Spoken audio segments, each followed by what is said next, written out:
Assalamu alaikum class. I am Dr. Hafiz Rana Mohammed Arsalan and I am working as a clinical demonstrator at University of South Asia, Kent Campus, Lahore. Today is our class of musculoskeletal physiotherapy and we will be discussing in this class about loads on knee joint. We have already discussed about the structure of the knee joint and the biomechanics of the knee joint and which structures are responsible for the stability, and also what are the factors which contribute towards the mobility of the knee joint, and how these two things, stability and mobility in the knee joint, go parallel to each other.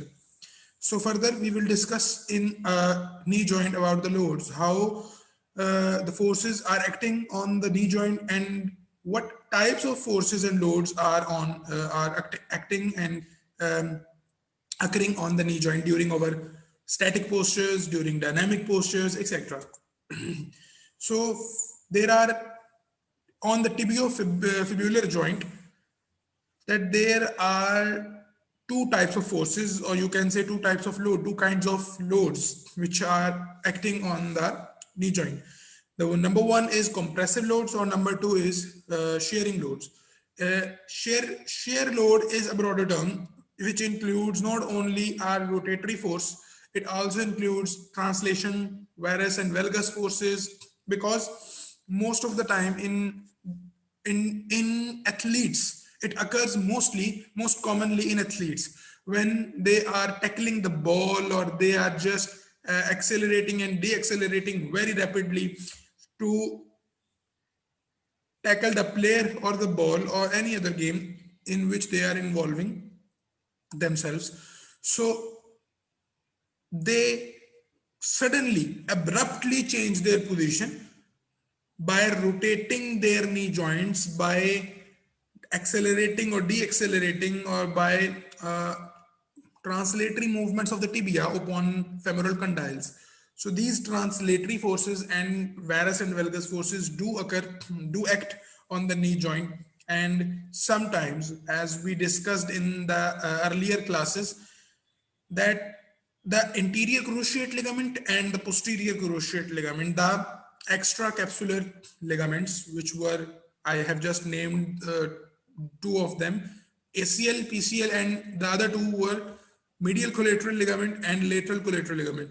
So these were the structures which were contributing towards the stability of the knee joint, and they were encountering the forces of varus and valgus, and also the translatory forces, because anterior cruciate ligament is the ligament which prevents the anterior translation of the tibia upon femoral condyles, and the posterior PCL was responsible to prevent the posterior translation of the tibial condyles. So basically आपके जितने भी नी joints के ऊपर virus valgus या anterior posterior translatory forces आ रही होती हैं, तो वो आपका नी जॉइंट जो है वो उसको बेयर करता है. तो ये कंप्रेसिव लोड्स हो या कंप्रेसिव लोड्स के अंदर ज्यादातर कौन सा स्ट्रक्चर आपका कंट्रीब्यूट करेगा, वो आपके मेनिस्काई होंगे. बिकॉज अगर एक्सियल लोडिंग आ रही है, कंप्रेसिव फोर्स आ रही है, तो वो आपके मेनिस्काई, जो कि एज अ शॉक एब्जॉर्बर भी काम करते हैं, they will contribute to dissipate and to disperse that compressive और एक्सियल लोडिंग. सो आपने जो है वो इस चीज को भी ज़हन में रखना है कि कंप्रेसिव लोड्स के अंदर ज्यादातर जो फंक्शन है या रोल है वो आपके मेनिस्काई का है, और जो आपके दूसरे शेयरिंग लोड्स हैं उनके अंदर ज्यादातर आपके जो एक्स्ट्रा कैप्सुलर स्ट्रक्चर्स थे उनका लोड है. ठीक है. Although के ACL और PCL, these were intracapsular because they are enclosed in the capsule, they are within the joint, and the lateral and medial collateral ligaments were out of the joint, outside of the capsule of the joint. They were not in the cavity between the two articulating surfaces. They were not between the two articulating surfaces as the ACL and PCL were. So compressive load, जितनी भी आपकी weight bearing positions हैं या activities हैं जिनके अंदर नी के ऊपर आप वेट बेयर करते हैं, चाहे वो स्टैटिकली हो चाहे वो डायनामिकली हो, उनके अंदर आपकी कंप्रेसिव लोड्स आते ही आते हैं. आपकी हर मूवमेंट ऑफ नी जॉइंट के अंदर आप एक पर्टिकुलर एंगल जरूर ऐसा बनता है कि जिसमें आपके जो आर्टिकुलेटिंग बोन्स या सरफेसेस हैं, they come to closer to each other, they approximate. ठीक है. सो उस जब वो दो सरफेसेस अप्रोक्सीमेट करेंगी, so that is called compression. हम जॉइंट को टेस्ट भी करते हैं समटाइम्स। अगर तो पेशेंट की पेन कंप्रेशन के साथ बढ़ जाती है, इट मींस कि जो कंप्रेसिव लोड्स हैं they are more aggressive, and उस aggressiveness of the compressive loads की वजह से जो एक्सियल लोडिंग हो रही है और कंप्रेशन हो रही है जॉइंट की, उसके अंदर पेन है पेशेंट को। वो पेन क्यों है कि या तो प्रोलॉन्ग्ड एक्टिविटी की वजह से, प्रोलॉन्ग्ड स्टैटिक या डायनामिक एक्टिविटी की वजह से कंप्रेसिव लोड्स बहुत ज्यादा हैं, और उन कंप्रेसिव लोड्स की क्वांटिटी ज्यादा होने की वजह से वियर एंड टियर भी हो गया है ज्यादा जॉइंट में। जो उसके आर्टिकुलर कार्टिलेज हो सकते हैं उसका वियर एंड टियर ज्यादा हो गया है, मेनिस्काई का हो सकता है वियर एंड टियर। सो इन चीजों को आपने मद्देनजर रखना है। Tension in the muscles crossing knee joint both contribute to compression load on joint.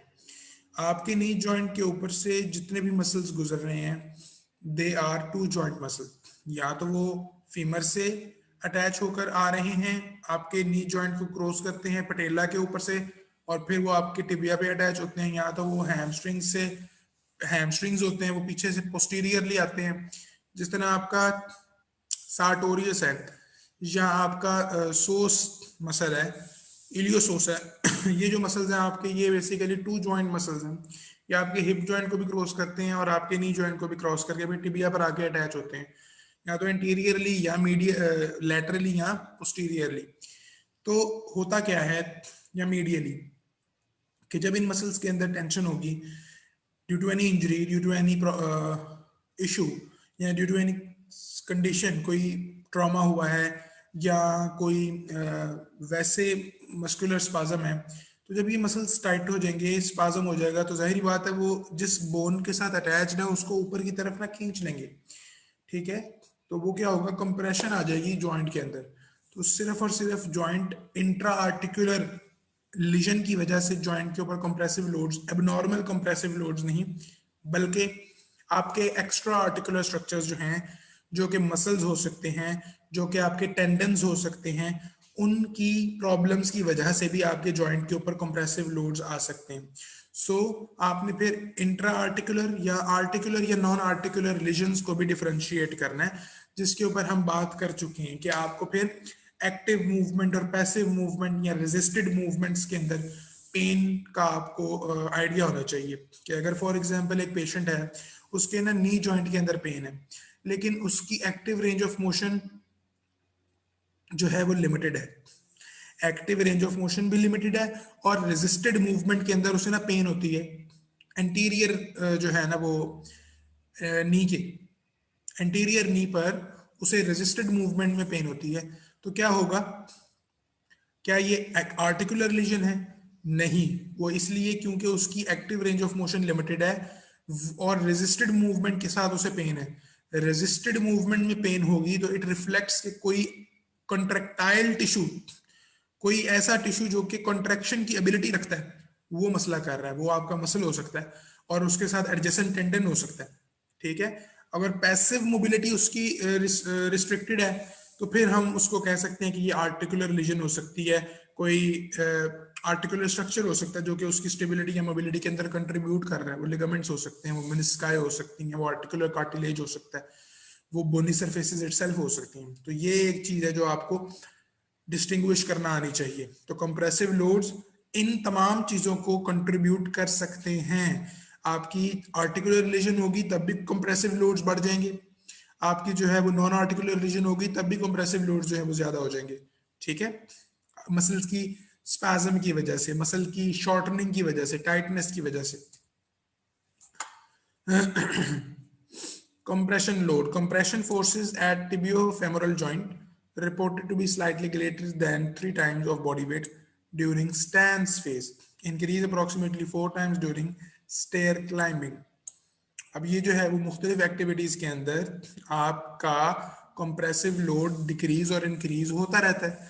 अगर एक शख्स सिटिंग में है, वो बैठा हुआ है, तो उसके नी जॉइंट के ऊपर उतना कंप्रेसिव लोड नहीं होगा, ठीक है, उसके हिप जॉइंट्स के ऊपर हो सकता है, क्योंकि वो अपने टिबियल टुबरोसिटीज, ओ सॉरी, इस्चियल टुबरोसिटी, जो आपके इस्चियम बोन का पार्ट है, उसके ऊपर बैठा हुआ है, तो एक कंप्रेशन जो है वो क्रिएट हो रही है आपके हिप जॉइंट में। ठीक है, क्योंकि जो एसिटाबुलम है वो बॉल के, जो बॉल है एसिटाबुलम, जो फेमोरल हेड है वो एसिटाबुलम के अंदर अप्रोक्सीमेट करेगा। हिप जॉइंट के ऊपर हो सकती है सिटिंग के अंदर कंप्रेशन लोड ज्यादा, बट आपका जो नी जॉइंट है सिटिंग में नहीं होगी। लेकिन जब इंसान या पेशेंट या इंडिविजुअल इन स्टैंडिंग पोजीशन में आ जाता है, तो क्या होता है, क्या उसका जो बॉडी वेट है वो सारा उसके नी जॉइंट के ऊपर आ रहा है, उसको बियर करना पड़ रहा है उस लोड को। तो फिर उस लोड की वजह से उसका जो कंप्रेसिव फोर्सेस हैं या लोड्स हैं वो भी इंक्रीज कर जाते हैं, और उसके इंक्रीज होने का जो रेट लिखा हुआ है कि जितना उस इंसान का बॉडी वेट है उससे 3 टाइम्स ज्यादा कंप्रेसिव लोड्स नी पे आते हैं।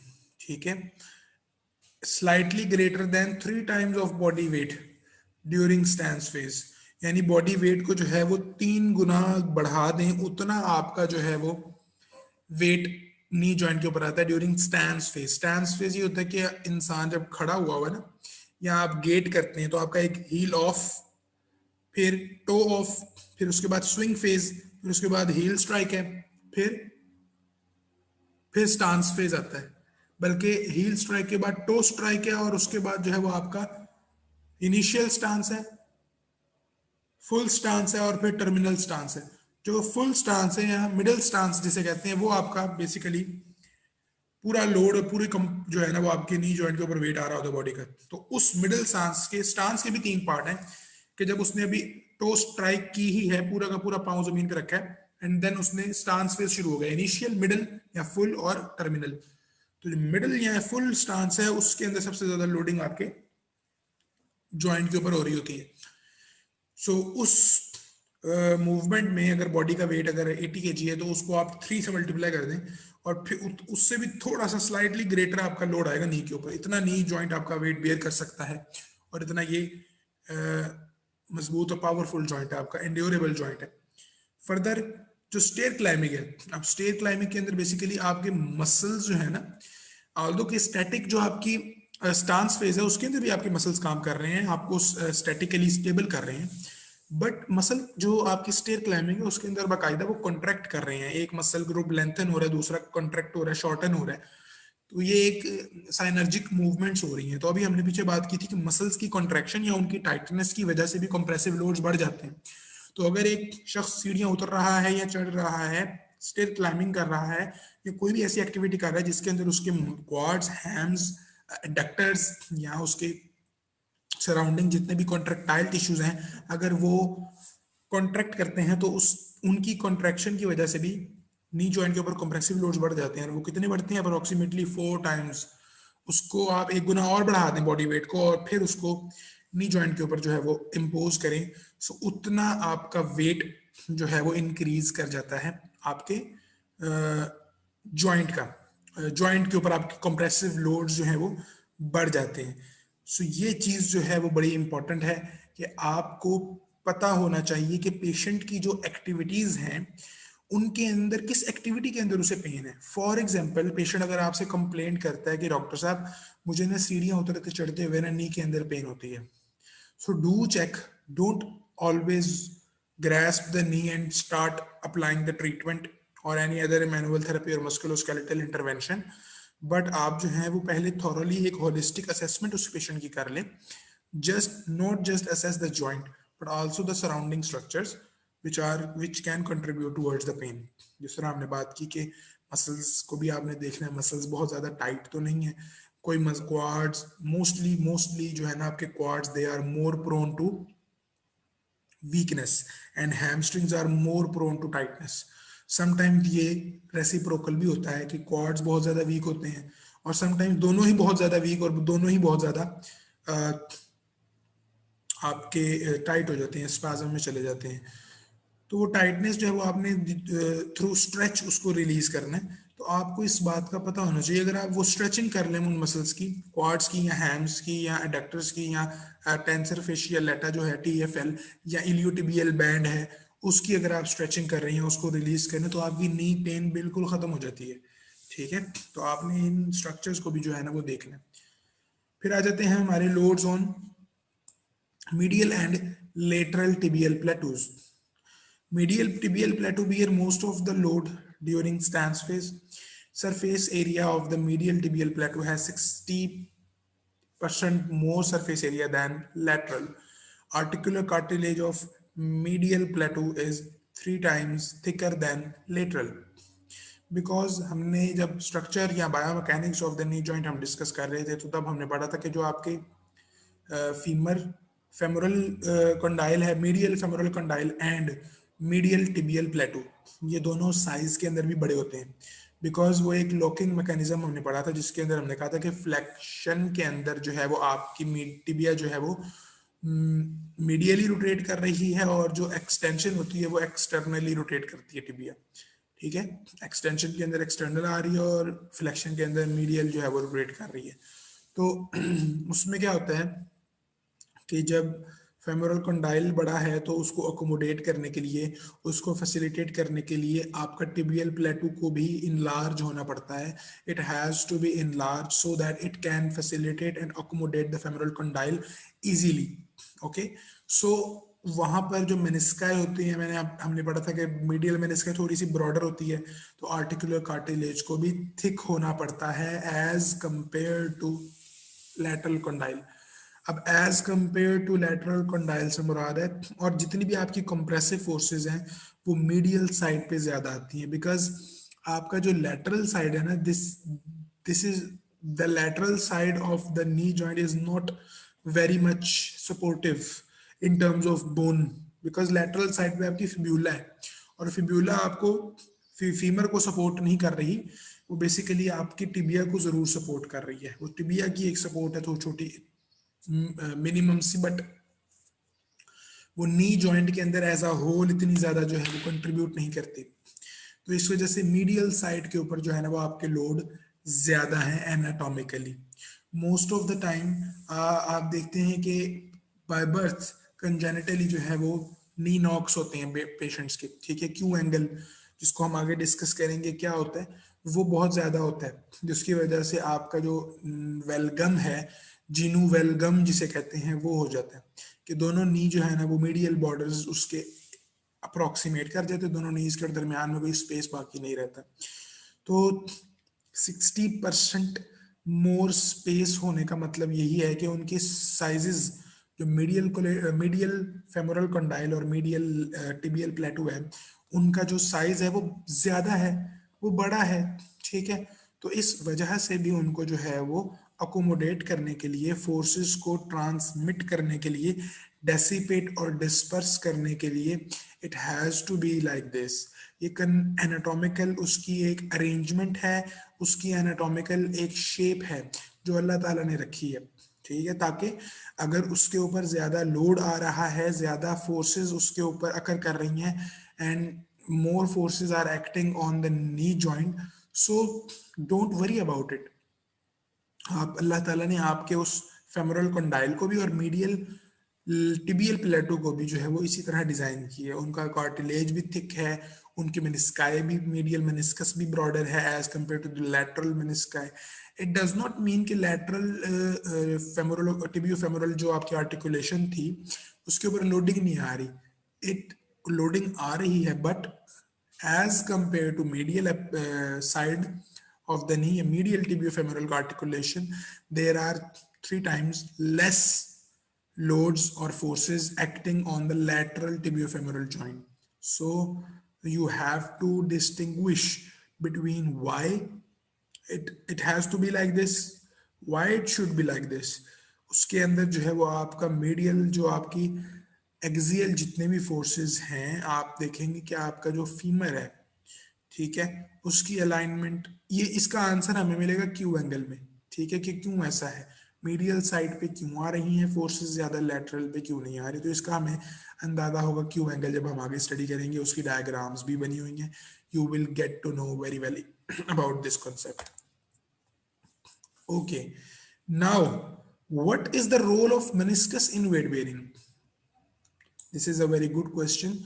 And from examination point of view it is very important कि मेनिस्काई का रोल जो है वो वेट बियरिंग के अंदर क्या है। हमने जो है वो जब हम स्ट्रक्चर ऑफ द मेनिस्काई डिस्कस कर रहे थे देन हमने एक बात की थी कि रोल जो मेनिस्काई हैं वो बेसिकली आपका प्रोड्यूस कर रहे हैं एक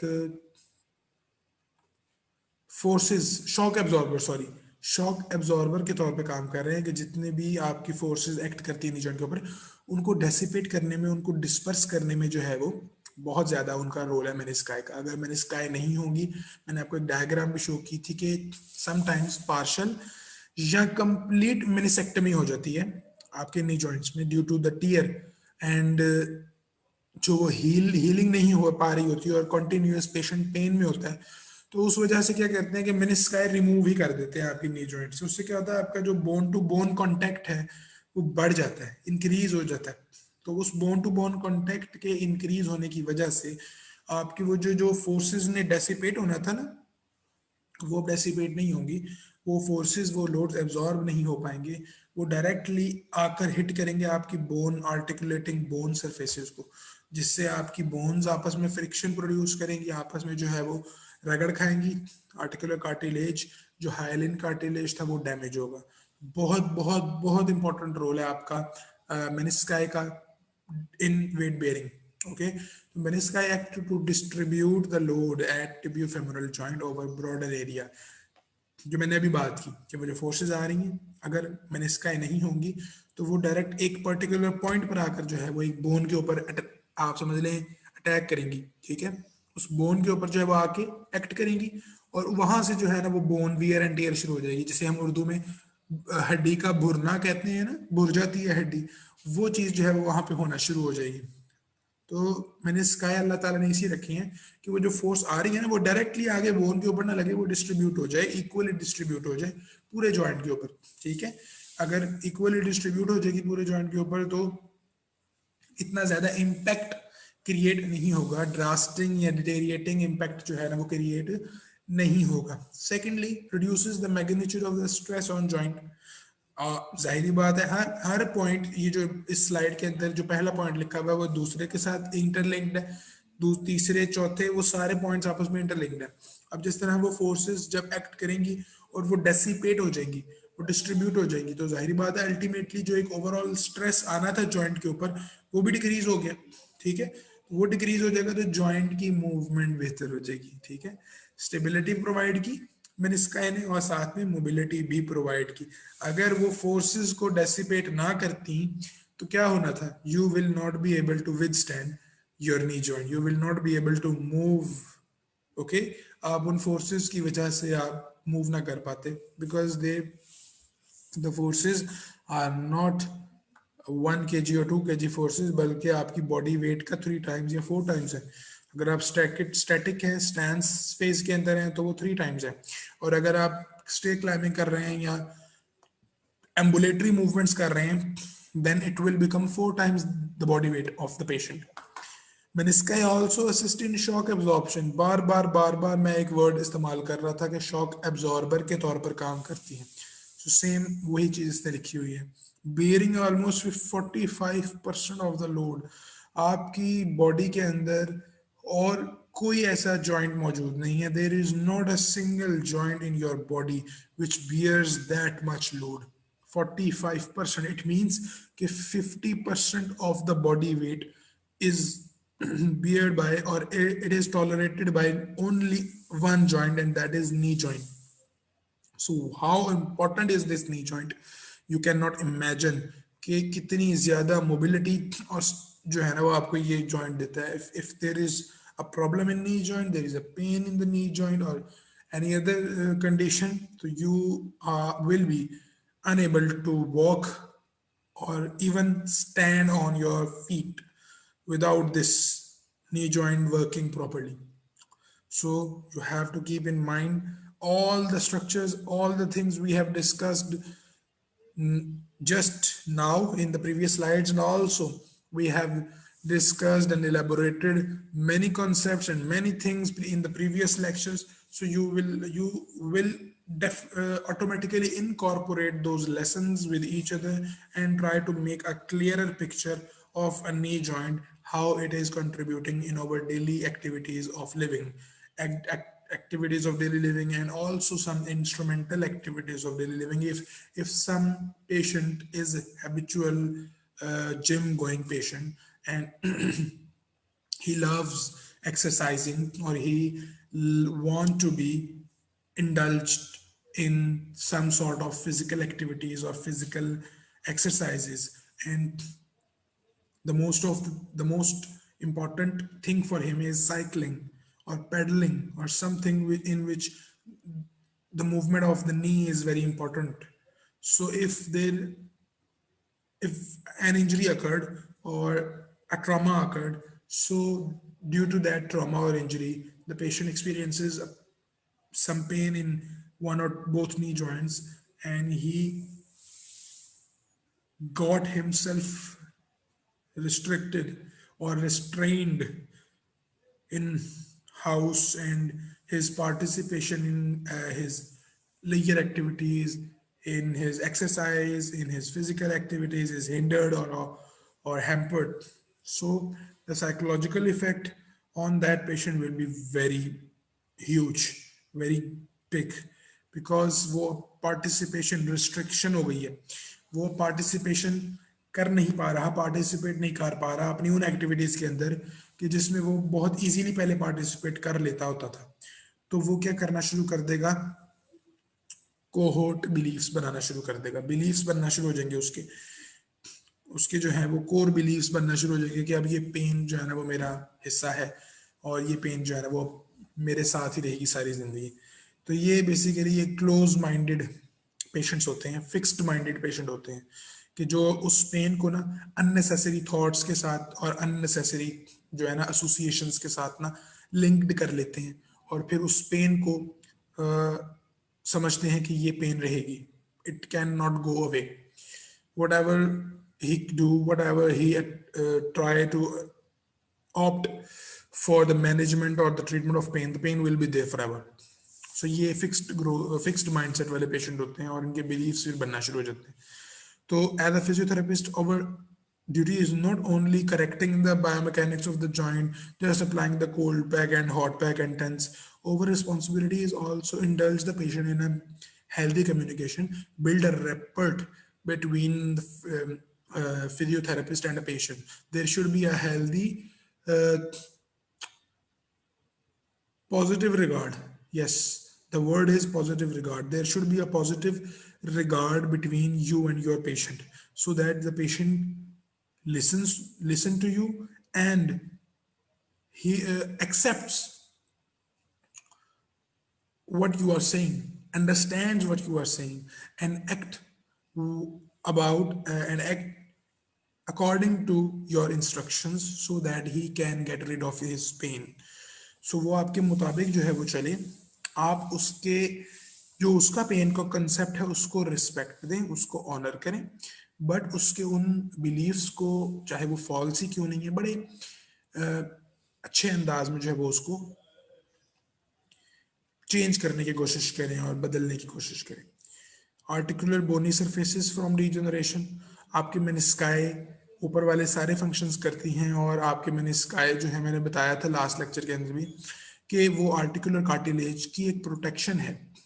जब मेनिसेक्टमी हो जाएगी तो वो प्रोटेक्शन निकल जाएगी, और वो प्रोटेक्शन जो है वो आपके आर्टिकुलर कार्टिलेज को डीजेनरेट होने से बचा रही थी। अब अगर वो बीच में से निकल जाएगी तो क्या होगा, आपका आर्टिकुलर कार्टिलेज जो है वो डीजेनरेट होना शुरू हो जाएगा। डायरेक्ट फोर्सेस आकर अकर हो रही हैं, एक्ट कर रही हैं आपके आर्टिकुलर कार्टिलेज के ऊपर।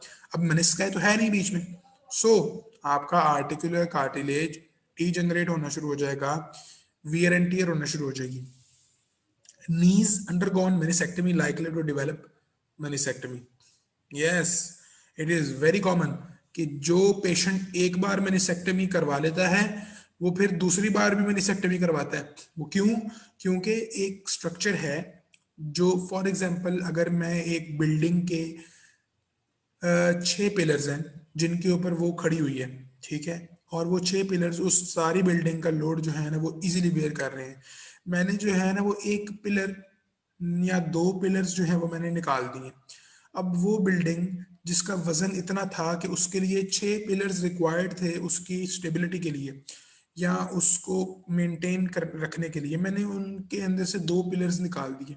अब वो जो 2 पिलर्स कम हो गए हैं, बाकी के जो 4 पिलर्स हैं उनके ऊपर ज्यादा लोड और स्ट्रेस आ गया ना, तो क्या होगा, आफ्टर सम टाइम वो 4 पिलर्स भी रिप्लेसमेंट मांगेंगे, वो 4 पिलर्स भी जो है ना वो वीक होना शुरू हो जाएंगे, उनके अंदर भी जो है ना वो उतनी स्ट्रेंथ बाकी नहीं रहेगी, बिकॉज वो जो उनके पार्टनर्स थे 2 पिलर्स वो नहीं है। अब वो 4 पिलर्स भी जो है ना वो कहेंगे या तो हमें जो है वो 2 पिलर्स दे दे जो आपने निकाले थे, या तो हमें भी यहाँ से छुट्टी दे दें, हमसे ये काम नहीं होता। सेम उसी तरह आपके मेनिस्काए हैं, अगर आप पार्शियल मेनिसेक्टमी करते हैं, आपने मीडियल मेनिस्कस जो थी वो डैमेज हो गई या टीयर हो गई किसी पेशेंट के अंदर ड्यू टू अ ट्रॉमा या due to any sort of mechanism, hyper extension हुई, शियर फोर्स आई, whatever the mechanism is. अब उसके बाद उस डॉक्टर या सर्जन ने जो है वो उसकी पार्शियल मेनिसेक्टमी कर दी, जो टीयर पार्ट था उसको निकाल दिया। अब जो पूरी मेनिस्कस थी उसका फंक्शन था शॉक एब्जॉर्बिंग थी, उसने फोर्सेस को डिस्ट्रीब्यूट करना था इक्वली। अब वो 100% वो फंक्शंस जो ये लिखे हुए हैं, सारे रोल्स लिखे हुए हैं, परफॉर्म नहीं कर पाएगी वो मेनिस्कस, बिकॉज वो मेनिस्कस अपनी पूरी शेप में ही नहीं है, उसका आधा पार्ट ही आपने निकाल दिया, तो वो जो बाकी का हाफ पार्ट है वो भी आफ्टर सम टाइम जो है ना वो डीजेनरेट हो जाएगा बहुत जल्दी, बिकॉज उसके ऊपर आपने डबल लोड डाल दिया, उसके ऊपर आपने डबल रिस्पॉन्सिबिलिटी जो है वो रख दी है कि आपने उस एब्सेंट हाफ ऑफ द मेनिस्काई का भी काम करना है। तो वो पेशेंट्स जिनके अंदर एक बार मेनिसेक्टमी होती है तो वो लाइकली टू डिवेलप मेनिसेक्टमी, ठीक है ना, उस उनके अंदर दोबारा से मेनिसेक्टमी की जरूरत महसूस हो सकती है, बिकॉज वो जो बाकी मेनिस्कस बच गई थी वो जल्दी, बहुत जल्दी डीजेनरेट हो जाएगी, बिकॉज उसके ऊपर लोड, फोर्सेस और स्ट्रेस बहुत ज्यादा आ गए। शेयर लोड, अब हम शेयर लोड की बात करते हैं कि okay, angle of knee joint increases to 90 degrees, shear component of joint load produce during weight bearing increases. मैंने आपको बताया था कि शेयर लोड जो है वो आपका या तो tibia on the femoral condyle rotate कर रही है या femur on the tibial plateaus rotate कर रहे हैं, और उसके साथ ट्रांसलेटरी मोशंस, वायरस और वेल्गस फोर्स, जब आपकी नी जॉइंट जो है वो 90 डिग्री से ज्यादा की रोटेशन में आता है तब आपकी शीयर फोर्सेस जो है वो आती है, या शीयर फोर्सेस आपकी ट्रांसलेटरी फोर्सेस जो है वो भी आती हैं एंटीरियरली पोस्टीरियरली, जो अभी मैंने पीछे बात की थी। shear at knee causes femur to displace anteriorly on tibia, same वही बात जो मैंने अभी की। then must be resisted by ligaments and other supportive structure crossing knee. Each and everything I have just explained about shear force is written on this slide, कि वो anterior collateral cruciate ligament, posterior cruciate ligament, अगर तो shear forces आ रही हैं anteriorly या posteriorly dislocation हो रही है।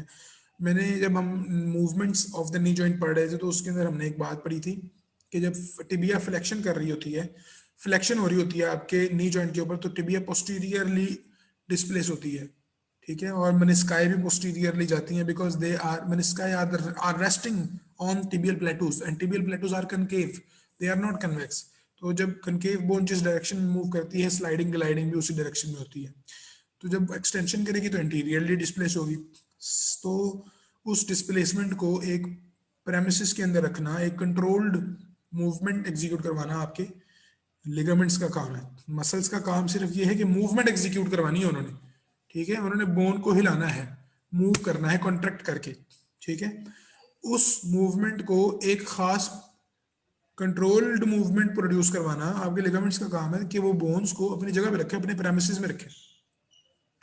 तो अगर लिगामेंट्स इंजर होंगे तो मूवमेंट करने के दौरान हाइपर मोबिलिटी भी हो सकती है, जॉइंट से बाहर निकल सकती है आपकी बोन, जिस तरह sometimes hypermobile athletes के अंदर होता है कि अगर उनका एसीएल इंजर हो या रप्चर हो तो वो एंटीरियरली डिसलोकेट हो जाती है आपकी सारी की सारी टिबिया, जहाँ आपका जो है वो लेटरल या मीडियल कोलेटरल लिगामेंट जो है वो रप्चर हो तो आपकी लैटरली या मीडियली डिसलोकेट हो जाती है टिबिया। तो ये जो वायरस और वेल्गस फोर्सेस या एंटीरियर पोस्टीरियर लोड्स या स्ट्रेसेस हैं उनको सस्टेन करने के लिए, उनको बियर करने के लिए भी आपके लिगामेंट्स की जरूरत है, तो ये चीज भी मद्देनजर रखनी है। तो दीज स्ट्रक्चर्स आर टियर और even rupture under activities like deep knee bend and full squat. Yes, आप चाहे फ्लेक्शन या एक्सटेंशन, अगर एक्सट्रीम पर चले जाएंगे, ओवर स्ट्रेच जो है वो करेंगे इन लिगामेंट्स को, to some extent they will bear it, to some extent they will tolerate those extra forces acting on them, but a time will come when they will let it go and they will say okay, take take us where you want. फिर वो rupture भी हो सकते हैं, वो tier भी हो सकते हैं, वो एवल्जन भी हो सकती है उनकी with bone. So it is very very important and very dangerous कि आप पेशेंट को जो है वो एक्सट्रीम पर जो है ना वो एक्सरसाइजेस करवाएं. टेंडन या मसल या लिगामेंट की जो रिहैब है वो मिड रेंजेस के अंदर ज़्यादा अच्छी रहती है. ठीक है, आप जॉइंट है उसकी जितनी भी रेंज है, फॉर एग्जाम्पल जिस तरह हमने पढ़ा था फ्लेक्शन है नी जॉइंट के ऊपर, वो 0 से 135 है, तो आप उसको 90 डिग्रीज तक ही रखें फ्लेक्शन को, उसकी ज़्यादा एक्सट्रीम पर ना जाएं या 100 तक ले जाए ज़्यादा से ज़्यादा. तो 0 to 100 या 20 to 100 के दरमियान या 30 to 100 के दरमियान जो है ना वो उसकी रेंजेस को रीहैब करवानी है, तो आपने इनके दरमियान उसकी मूवमेंट्स करवाई ताकि ये सेफ रेंज है, ना वो एक्सट्रीम पर जा रहा है ना वो एक्सट्रीम एक्सटेंशन में जा रहा है. हाइपर एक्सटेंशन या बहुत ज़्यादा डीप स्क्वाटिंग वगैरह इस तरह की पोजीशंस ना एग्जीक्यूट करवाएं पेशेंट से. नाउ हमने टिबियोफिब्युलर जॉइंट पे पढ़ लिया, हमने मेनिस्काई का रोल पढ़ लिया, शियर फोर्सेस क्या होती हैं, कैसे एक्ट करती हैं, उनको एनकाउंटर कौन से स्ट्रक्चर्स करते हैं, कंप्रेसिव लोड्स कितने टाइम ज़्यादा होते हैं during different phases of the gait और during static and dynamic activities of the body.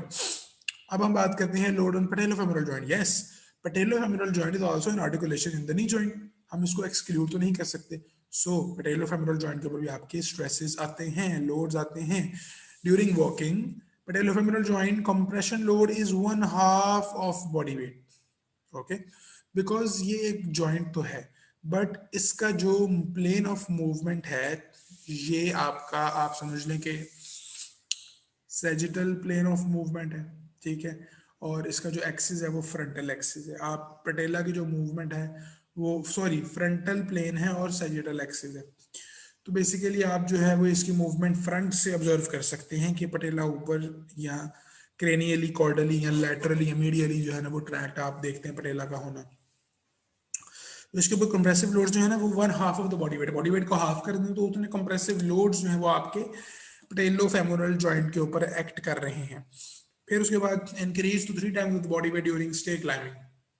वहाँ जो टिबियोफिब्युलर था उसके ऊपर 4 times of the body weight increase हो गए थे ड्यूरिंग स्टे क्लाइंबिंग, लेकिन पैटेलोफेमोरल जॉइंट के ऊपर जो है वो just as compare to tibiofibular 1 times less, 3 times of the body weight जो है वो इंक्रीज हो जाएंगे आपके ड्यूरिंग द स्टे क्लाइंबिंग.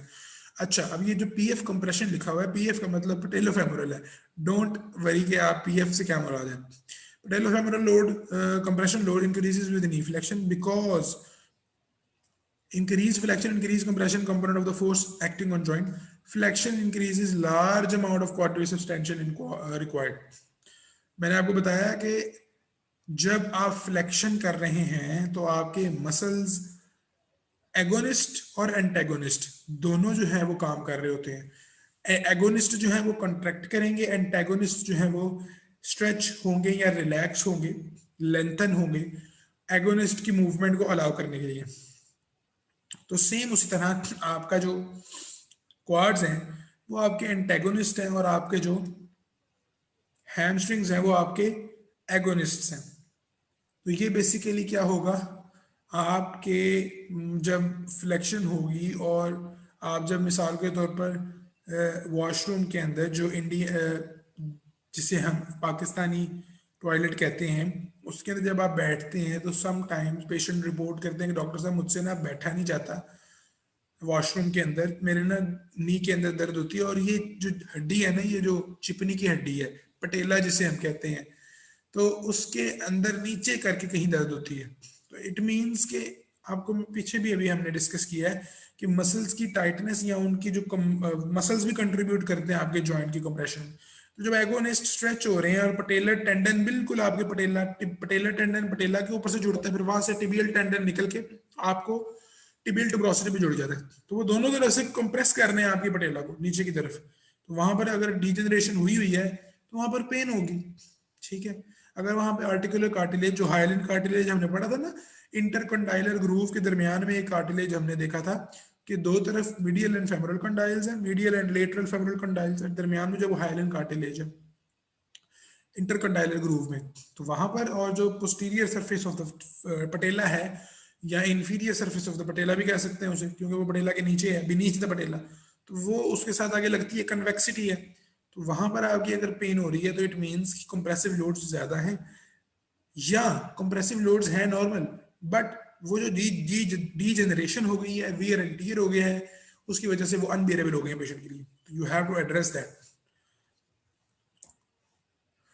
उसके बाद squat exercise is stressful to knee joint, producing patellofemoral loads on patellofemoral joint 7.6 times body weight। ये तो सिर्फ थी बॉडी वेट के साथ आपने जो है ना वो स्क्वाट किया है, जो पहले वाली एग्जांपल हमने दी है। लेकिन अगर आप स्क्वाटिंग करते हैं एक्स्ट्रा वेट के साथ, आपने जो है वो डंबल या बार जो है वो अपने शोल्डर्स के ऊपर रखी हुई है, और उसके साथ आपने कोई 10 किलो या 20 kgs वेट जो है वो आपने पुट किया हुआ ऊपर, तो उसकी वजह से क्या होगा कि आपकी 7 to 8 टाइम्स आपका जो है वो इंक्रीज कर जाएगा load, compressive load on patellofemoral joint. Okay, because एक तो बॉडी वेट है, उसके ऊपर आपने मजीद जो है वो एक्स्ट्रा वेटेज, रेजिस्टेंस बहुत ज्यादा दे दिया आपने पैटेलोफेमोरल जॉइंट को, दैट इज वाई उसके जो कंप्रेशन लोड्स हैं वो बहुत ज्यादा इंक्रीज कर जाएंगे, बढ़ जाएंगे। Patellofemoral joint compression increases with increased depth of squat. 0 to 50 degrees knee flexion is safe range for rehabilitation process। मैंने आपको बताया था कि जी जो इनिशियल रेंजेस हैं या मिड रेंजेस हैं उनके अंदर आप रिहैब करवाएं according to the feasibility, according to the convenient and according to the comfortability of the patient. ये चीज जो है वो बड़ी मैटर करती है, पेशेंट प्रेफरेंसेस। किसी भी चीज का रिहेबिलिटेशन, अब हम कैसे पता लग जाएगा कि जी 0 to 50 डिग्रीज जो है वो इंपॉर्टेंट रिहैब के लिए अच्छी है, 70 डिग्रीज क्यों नहीं, 100 डिग्रीज क्यों नहीं? मैंने कहा 20 to 100 डिग्रीज कर ले, वो इस वजह से कहा कि आपकी पेशेंट की प्रेफरेंस जो है वो रिक्वायर्ड है।